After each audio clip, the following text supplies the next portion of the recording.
You're listening to the CD Baby CD Baby DIY Musician Podcast.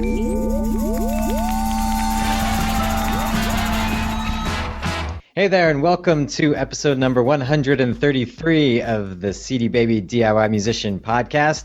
My name is Kevin Bruner, and joining me for the Roundtable edition is Chris and the Bolt. How you guys doing? Hello. Good. Hey, doing good. So, lots of stuff going on in the music world these days. So we're going to get to talking about that. But you guys got anything going on interesting of note that you want to share? I've got a show coming up next week. Oh yeah, for those of you that don't know, Chris is in Portland, Maine now. He couldn't stand Portland, Oregon anymore, so he's in. But I didn't actually want to have to, do the mental work to remember what city I lived in, so I just moved to. That's true. It's one less thing to remember on your address when you move. Exactly. So. I do sometimes write OR though, just by habit, and then I have to scratch it out and put ME for Maine. Yeah.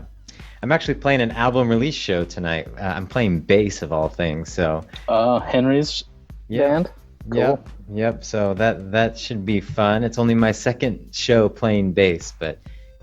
Oh, I have one other thing to mention. I played maybe 3 weeks ago, I played a show with longtime podcast listener Dan Coyle.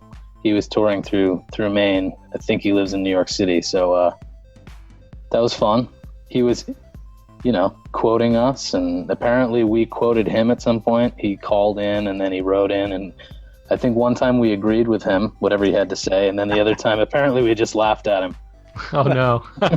We like to keep it fair and balanced. Yeah. And a little bit of ridicule, a little bit of agreement. Cool. Bolt, you were going to say something. Oh, yeah, I was just going to say I'm actually going to the studio tonight to lay down rhythm tracks, so excellent. We've all got musical things going on. Yeah, excellent. Well, lots to talk about.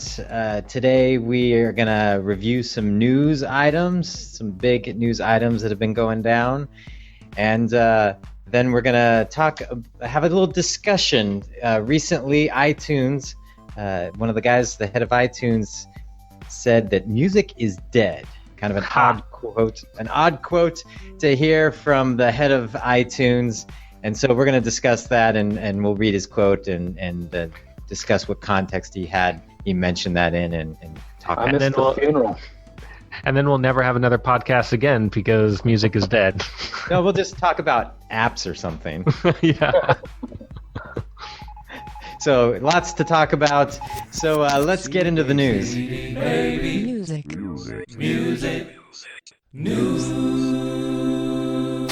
All right. Here we are with some news.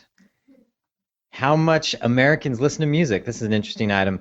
A new survey by Edison Research says Americans listen to 4 hours and 5 minutes of audio each day.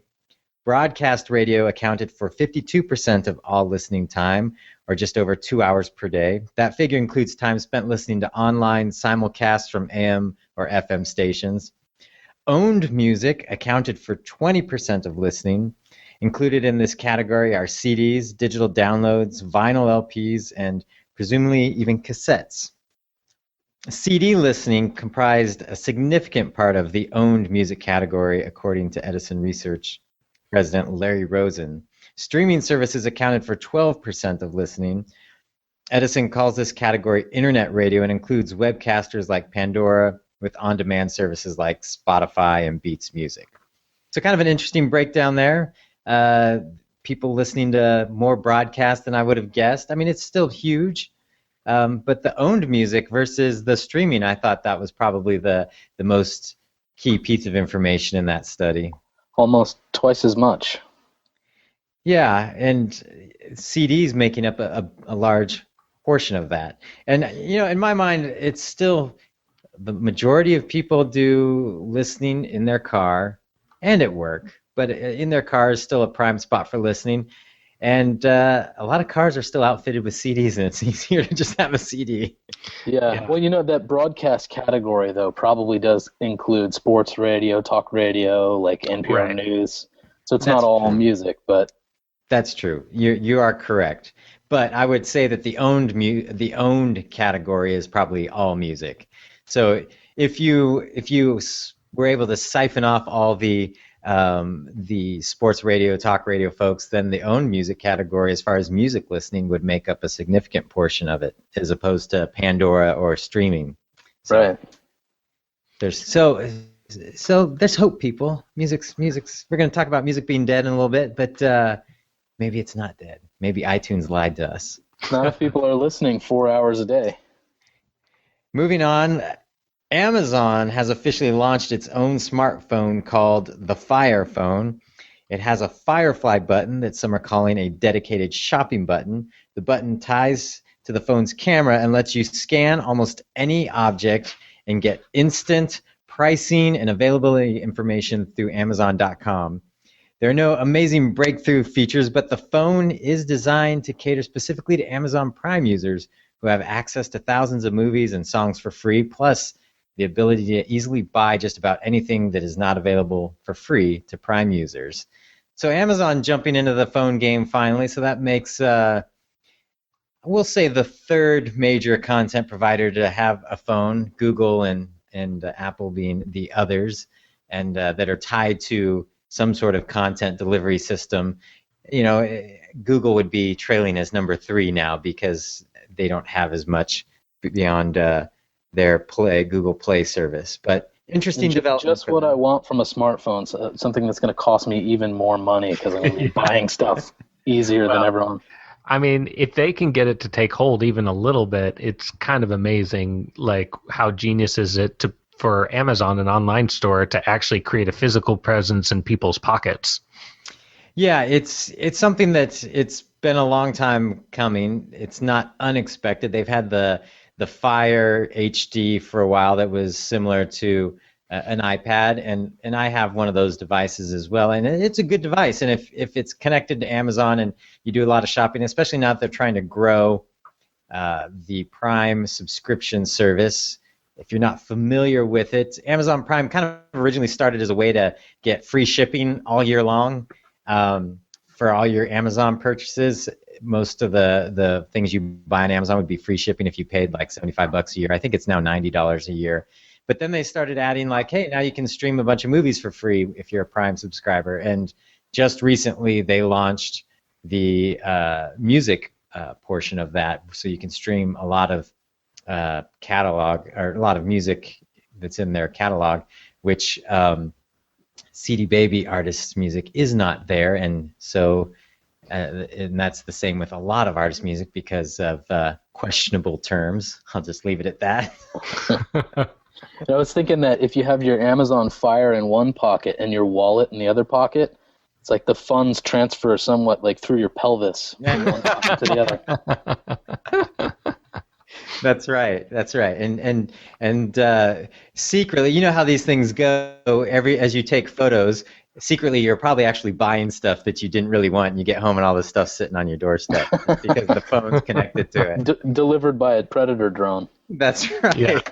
The future is here. Hopefully not a predator drone. Yeah, right. Just a regular. Just drone. A regular drone. It drops toothpaste instead of bombs. Yeah. That's right. All right. Now we're going to move on to the big news issue. The internet is on fire with this lately. I think it went out this past Monday, but artists are going crazy, labels are going crazy, trying to figure out what is going on. And here we go. The internet has gone crazy with the news about YouTube.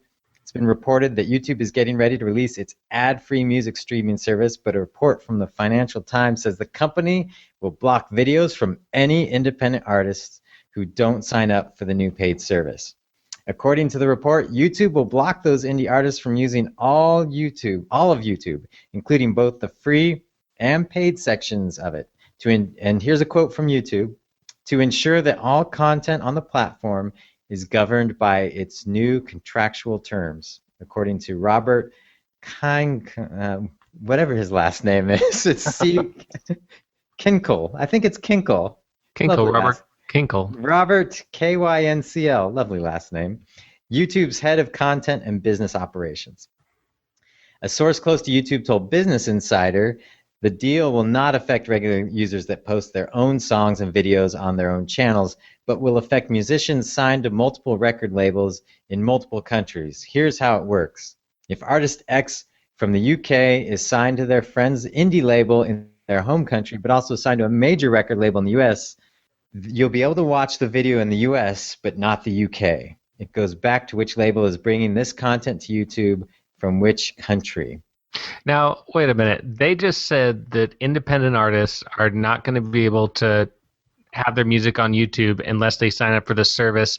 And then they turn around and have a quote that says artists who are signed to more than one label are going to have trouble, but regular artists are not going to have trouble. Yeah, and first let me lead off saying that I think almost all the articles you're reading online have it 80 to 90% wrong. So first off, it was funny today. We were setting up to planning to record this roundtable edition of the podcast, and an artist, Janelle Martins, hit me up on Twitter saying, "Can't wait till you do a roundtable discussing the news about YouTube and its streaming service. People are already going nuts." And I responded saying that I think most people have it wrong and don't understand what's really being said. Including the people writing the articles. Yeah, well, that's what her response was. I agree, but a certain blog ran a sensationalistic headline that got repeated ad nauseum through the web. Couple that with no definitive answer from YouTube. It made it hard to see through the BS. Blog who wanted hits from reality, and looking forward to the roundtable. So that was very timely for Janelle to hit me up. And another podcast listener, Philip Clark, he was wanting to know the same question. What's regarding YouTube's decision to block indie artists who don't sign up for the subscription service? How does that affect CD Baby? So here's what I know, and then we can discuss briefly opinions. But the key quote to me in all of this is the quote that says, let me grab my piece of paper here again. Where is it? To ensure that all content on the platform is governed by its new contractual terms. So I can say that I've been to some YouTube meetings at YouTube where they're talking about the new subscription service, and they've used almost that exact same quote. What they had intended it to mean was always in reference to like the agreement that like CD Baby has with YouTube or a label has with YouTube, where you deliver your content to YouTube into the Content ID system, and then they track and monetize music on YouTube. Well, with the new agreement, they're trying to standardize a lot of the various partner things that were in the past. If you remember old school YouTube, you could become a partner if you had so many views on your channel, and you could get monetize your videos. And then there was various different partner levels. At least that's what I've heard. And so they were standardizing that, and in that bringing the streaming service under that contract as well. So my take on all of this is, everybody calm down. Your videos aren't being pulled from YouTube. What's happening, and they don't use very good language in the way they speak or speaking to the public here, and haven't released an official statement, but from what I gather, what they're saying when they say your videos will be blocked, what they're really saying is monetization on those videos will be blocked, not pulling down the videos. I have not seen a direct quote from YouTube that says we will pull down, remove from the service, you will not be able to see it or click on a play button for a video because they are not in they do not sign up for the subscription service. If that's what they're saying, I have not seen that specifically stated from YouTube, but that's what the articles on the web were insinuating. But it just didn't jive with what I've heard, and it didn't make sense to me knowing how the platform works. So in reality, what they're wanting is to have music in the subscription service, because that's going to be monetized by ads, and they want the music that's also available by the artist that corresponds to that music in the subscription service to be monetized as well. In order to do that, they have to be under the same agreement. So if you don't choose one, neither of them can be monetized. So you won't be able to monetize your direct video if you're not taking part in that. That's my understanding of it. I am perfectly happy to be wrong if that's my misinterpretation, but just knowing, putting all the pieces together from what I've seen, that's what's happening. I saw an interesting quote on one of these blogs that you mentioned, where it said, user-generated content is not going to be pulled, but it won't be monetized, which is sort of what you've been saying as well. And then one of the commenters said, well, that's piracy. Like, interesting point. And that point that they said lends credence to, I believe, what I'm saying, that if they're saying that you'll know that those videos are out there, but they just won't turn monetization on it because, again, you haven't agreed to the contract. They put both of them under the same contract. So here's what it means for CD Baby artists. Are your videos going to be removed? No. You would fall under what is considered user-generated content. CD Baby is going to be delivering music to the new subscription service. And we are starting with the folks that have opted into sync, and then we're going to move through the rest of the catalog. But if you have opted for us to deliver your music to all digital partners and we deliver you to YouTube, you will be monetized on the subscription service. You will not be getting your videos pulled down. You'll be seen as user-generated content and so forth. So for the average independent artist, I don't think there's going to be any change. And I'm not even sure there's going to be any change for major label artists except for whether or not ads are turned on their videos or not. I just know that a lot of the language in the quotes, the few quotes that YouTube has released, the language that they use is what I've heard them use only in reference to monetization. When they refer to accounts being shut down, or that typically means what's called the content management system account, which is what a label has or what we have at CD Baby in order to manage what we represent on YouTube. That's how the agreement you have to sign in order to manage Content ID, and the subscription service gives you that account.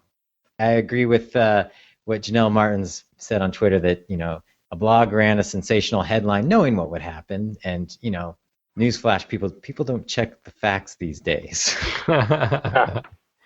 But that being said, that doesn't really, to me, that's the only thing that makes sense that could be happening. I'm still waiting for an official statement from YouTube, but that doesn't speak to the fact of them kind of playing that angle to the labels that don't want to opt in.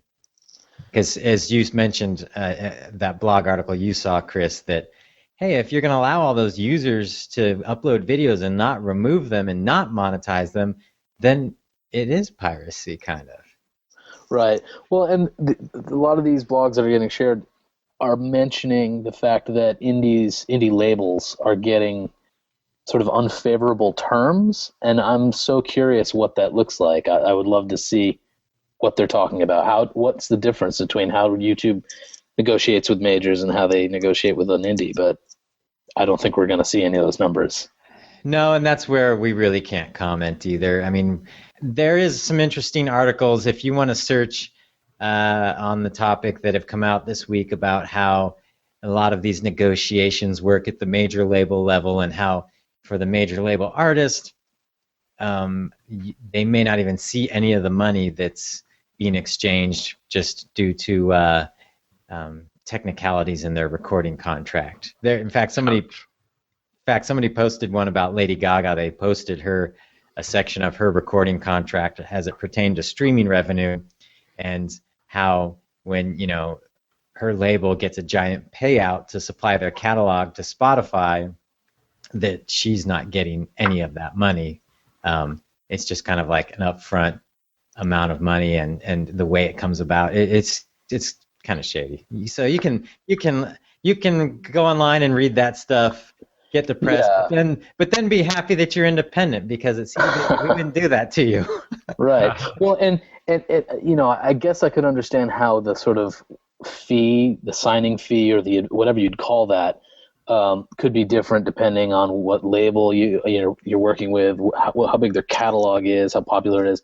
But I think per stream, I don't think the fee should be any different whether it's me or Lady Gaga. In terms of yeah, and that's one of those things where there's no way to actually verify. I know that when I thought it was Beats was saying that they wanted to treat everybody equally when it came to streams, but it's all about the backroom deal as far as like how they get the catalog. They Right. 50 million, and the major labels have like a 20% stake in Spotify. So if Spotify gets sold, which there's rumors that they're being, Google might be interested in them. If they sold to Google, then the labels would get a 20% payout on that, and that would be money not going to artists again. So. You mean trickle-down economics doesn't work in the music industry? Well, there has to be a trickle in order for it to be going down, in order for it to work. Not just a giant reservoir with no leaks. It's a water tower that no one knows how to turn on. It's all sitting up there at the top. So anyway, it's just interesting that, we've gone from, there's like the big three major labels. I was thinking about this today where, over the years they've had a lot of the power, and that's Warner Brothers, Universal, and Sony. But now we have these like big three content providers that are sort of controlling the other side of it, and like being Apple, YouTube, Google, and then like Amazon emerging, where because if you search a few articles about Amazon of recent things, you'll see a lot of these same kind of things. Labels upset, labels not putting their catalog in certain things. So interesting times we live in. So let's move on to our discussion topic that's a little bit happier, a little peppier. Is music dead? Is music dead? That's right. Yes. End of podcast. End of podcast. I'm sure everyone at this point has heard that Apple Music bought Beats. And they paid $3 billion for it. They didn't pay $3 billion just for the subscription service. I think that's a lot of erroneous reporting that was out there about it, that people were thinking, why would they pay $3 billion for a music subscription service? Apple said that they wanted, they bought the whole thing of, the Beats company, which includes the headphones, and Apple likes iconic brands, and it's really the first time they've done a deal like this where they've bought another really established brand and keeping it separate on its own without morphing it into the Apple brand. I know that the last music service that I can remember them buying was La Music, which existed for like I think 6 months, and I remember it was like the week that I think it was you, Chris, told me, I really like this music service, La. And I'm like, I'll check it out. And then it was like they got bought and shut down. So so there was speculation that would happen, but that's not what's going to happen in this situation. But in a recent interview, Eddie Q, who's the head of iTunes, had some interesting quotes. One of them being this, I have it right here, the exact quote. "Music is dying," said Q. "It hasn't been growing. You see it in the number of artists. This past year in iTunes, it's the smallest number of new releases we've had in years." Honestly, I'm kind of baffled by that comment. How could that be? I don't know. I mean, I'm looking at it from a CD Baby perspective, where our signups are doing just fine, and people seem to be, where I sit, people seem to be putting out more and more and more music. So I wondered if he was talking about sort of those major releases that get iTunes, the bulk of iTunes' promotional attention, if those are fewer and further between.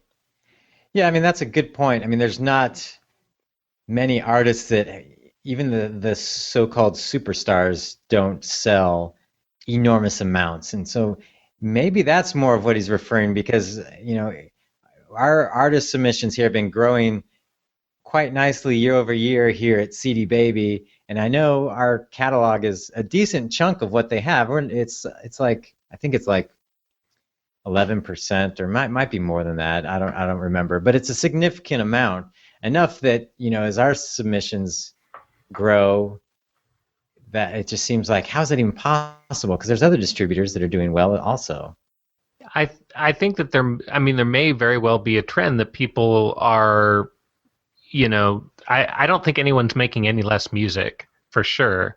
I think that there may be a trend, though, that people aren't going the distance. They're not going all the way, they're not polishing their album and actually getting it up on iTunes.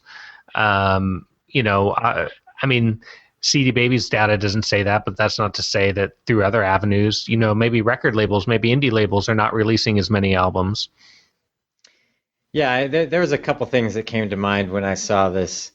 One was, is music dying? I mean, consider the source. Is music dying? I would say, looking around, absolutely not. There's more music than ever before. There's more access to consume music, more access to make music, and other services are growing. Is it really what he was meaning to say? Is iTunes dead? Is that the feeling?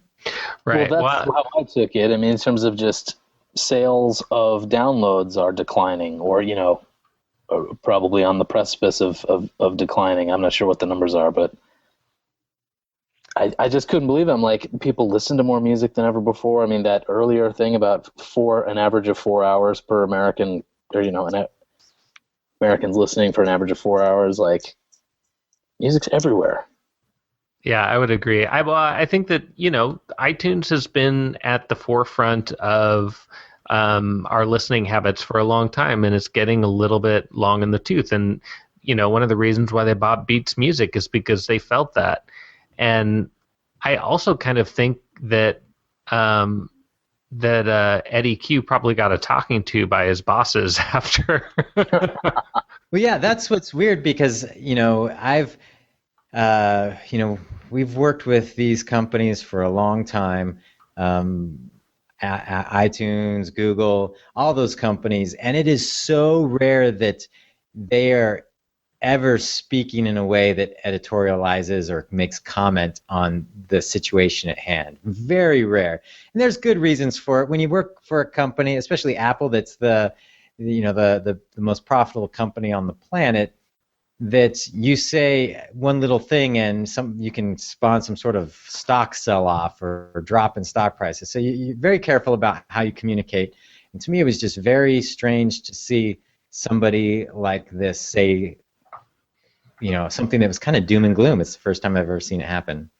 The other thing I was thinking about is as he and the co-founder of Beats were talking, they didn't have any particular predictions for how this partnership between Apple and Beats is going to bring music back to life. Like, there were no details about how it was either going to benefit artists financially or how it's going to encourage artists to make more music.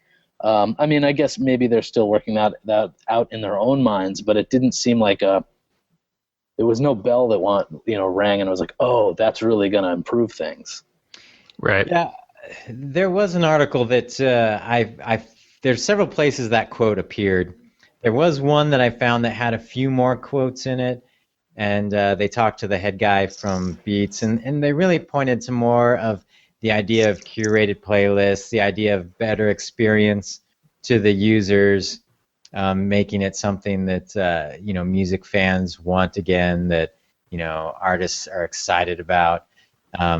So I mean, I think they've thought about it from that perspective. I mean, anyone who's listened to this podcast for a long time knows that I love my Apple products, but I have to say the current iteration of the music player and iTunes store inside my iPhone is awful. It is such a disjointed experience. It's just unbelievable that they've let it kind of slip and it be to the point where, I'm looking at something like, please, someone make a player that will actually consistently hold my music catalog without deleting files, moving them back to the cloud, moving them off, and then, there's just some weird interface things happening and some disjointedness that you would think that they would have bringing it all together. And so maybe they just decided, some people are pointing to the fact that maybe that eventually they're going to move iTunes into Beats, but I don't see that happening. Well, and I definitely don't think curation or a lack of curation is a problem. There's plenty of curation going on. It happens on blogs and, all sorts of online sources where you can go and figure out what you want to listen to. There's you can use Spotify to power all these playlists and go to genre playlists, artist playlists, whatever. There's plenty of places to find out what good music is. You don't necessarily need to get that curation from the retailer.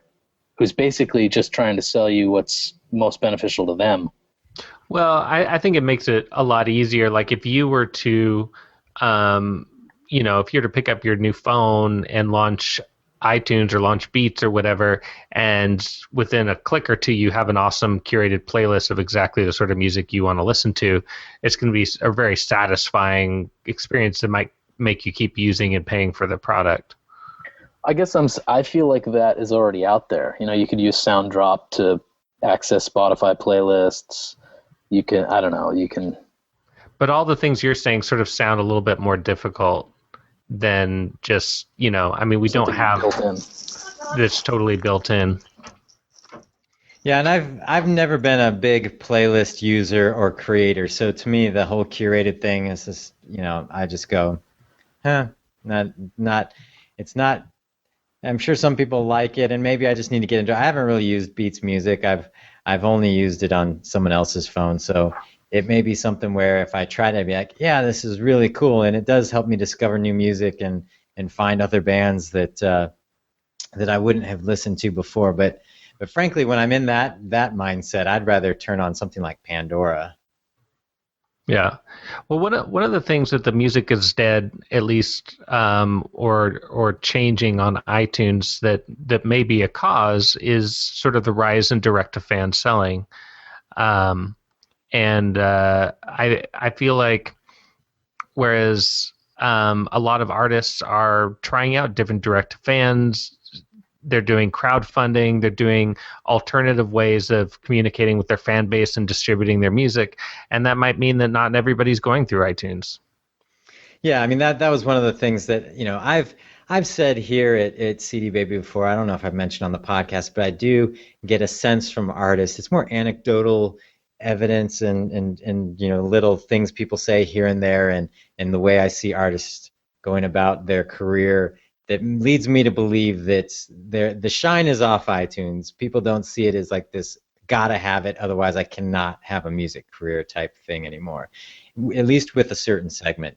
If you ask me, I still think you should have your music everywhere possible, that people might want to buy it, because there's iTunes users, there's Amazon users, there's a handful of Google Play users. And so you should have your music everywhere, so those people, when they want to use it or want to enjoy your music, it's at the place where they tend to go. But then having places where you direct your fans, your diehard fans, where, hey, if you want to really help me out, go buy my music on cdbaby.com. I'll make a lot more money. So I mean, it just depends on who you're talking to. Well, you'll make a lot more money, and the customer will get a CD quality download if they want one. That's right. This portion of the podcast has been brought to you by CD Baby. Baby. So couldn't help myself. Sorry. No, please chime in. You just paid for this whole segment. So, yeah. So it was just interesting. Music is dead. I think I kind of understand where they've said, and I know, Chris, you've joked a lot about music is dead occasionally when art, usually in the framework of artists getting screwed out of something. I think that's mostly where it comes up when we're joking around, but where club bookers do something, or somebody does something to screw over artists and whatnot. But I mean, the thing is we basically, with the beginning of the internet and Napster, the music industry has been changing incredibly rapidly. It's just been one change after another, and it's hard for artists and it's hard for music consumers to keep up with the change. And Apple is like the first big music company that's really in the new media market that has like really become a Goliath. And now things are changing for them, and they're getting uncomfortable.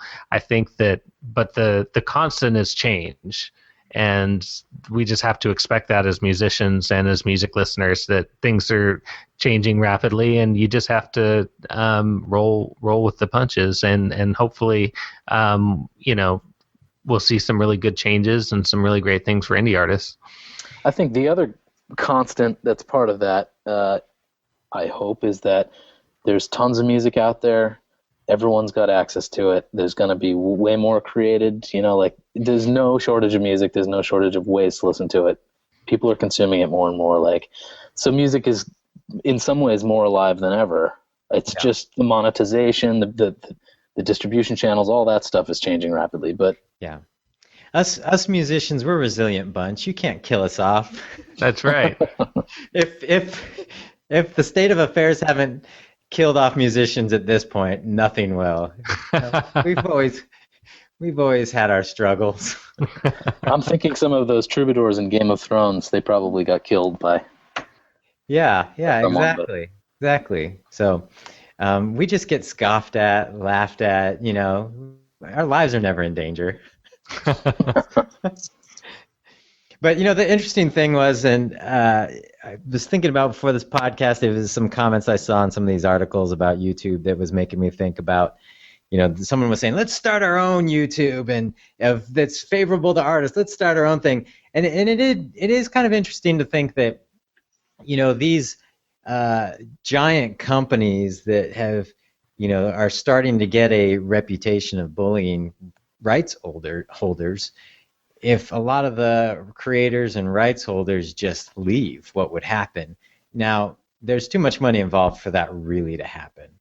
But what could potentially happen if in the creative communities that they do have such an anti sort of establishment, I will say, viewpoint on these services that they give, they just create a different reality. I don't know if that's possible or not. You mean we've talked before about like cassette tape labels, people who are just bucking the internet I said bucking the internet. Hopefully that doesn't sound differently on the radio. Bucking the internet. Why don't you say it a few more times? And going straight to just physical media, just like releasing cassette tapes or records or whatever, because that makes their product more rare and more valuable and felicitates more, face-to-face, person sort of economy. Yeah, you kind of say that. That's what happened with CD Baby, when CD Baby was started. But I think it's a little different scenario in the digital world because it's while it's easy to make new platforms, it's also easy to make those platforms irrelevant if they're not done right. But maybe the new distribution method is out of the back of the trunk. Artists will just start posting where their van's going to be, and you can get their music. I'm in LA today on this corner. Do people still use Foursquare? Yeah. They do, and I can't figure out why. There'd be some equivalent of that. My van is here. Yeah, there you go.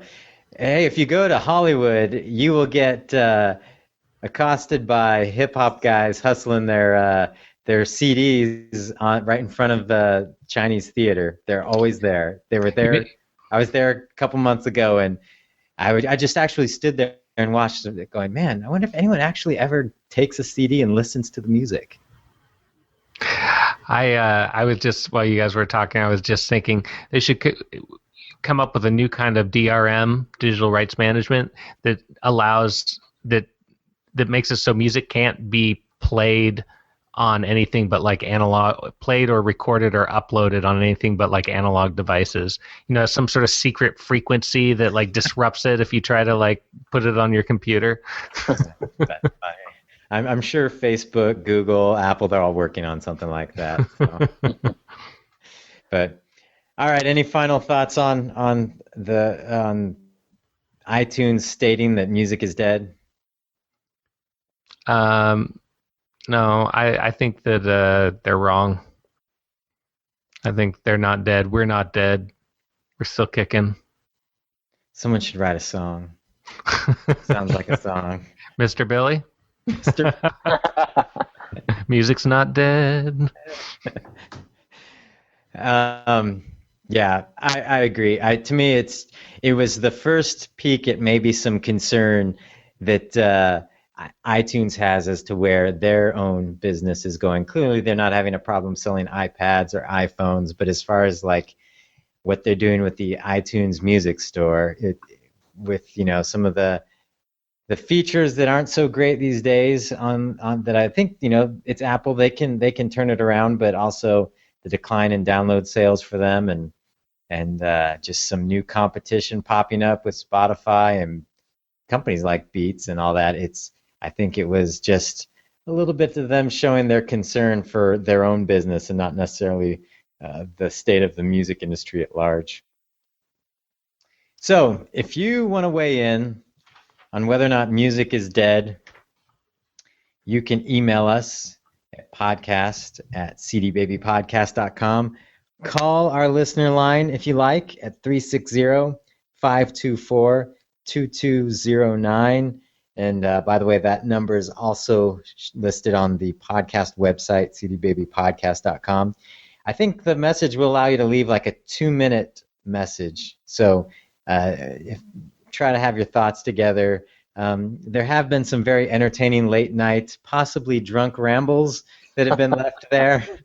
But if you want to get on the show, try to have your thoughts put together. And if you have to call back to finish the message, I've had to put them together before, and that's fine. But have your thoughts together, and don't forget to tell us who you are, and if you're an artist or in a band, give us your band name as well. And we'll try and get those on the show. And anything else we need to mention? Nope. Nope.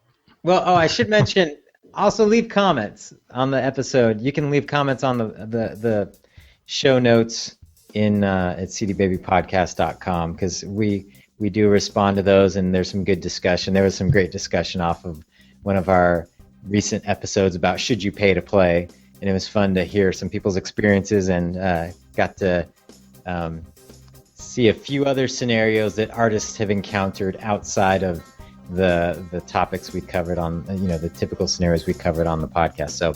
So check out comments as well, and I think that's it. Yeah, get out there and play some music and prove Apple wrong. Music is not dead, people. We will survive. We will survive. All right, we'll catch you later. All right, bye. Bye. Bye.